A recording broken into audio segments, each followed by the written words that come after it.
បាទឥឡូវបានឡានស្អាតមកមួយទៀតបងណាបាទហើយវាសូមជម្រាបបានតែតទៅជួយរត់តែតែឥឡូវនេះមកណាបាទតែបាទសូម15បាទមានឡានមួយបងណាបាទហើយជាលើទៀតបងណាបាទមានឡានស្ពនសរទៅខាងស្អាតបងណាទីមកសួរហើយបាទចឹងសូម15ណាបាទគុណកុំពីបាទក្នុងសេរីបាទ15បងណាបាទហើយតម្លៃក៏ល្អដែរបាទ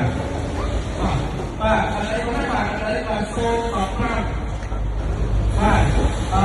export ណាបាទតម្លៃនោះគឺ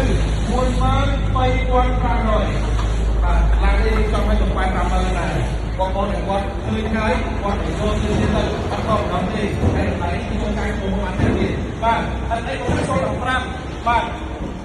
មួយកង2បាទ15បងណាបាទក្រុមសេរីទៀតបើបងសម្រាប់ក្រុមសេរីនេះបាទគឺតម្លៃល្អតែគុំដល់តែ43500ទេចុះបងប្អូនគាត់ចាប់អារម្មណ៍អាចចាក់តកម្មទេណាខ្ញុំសូម1 9 9 98 98បាទ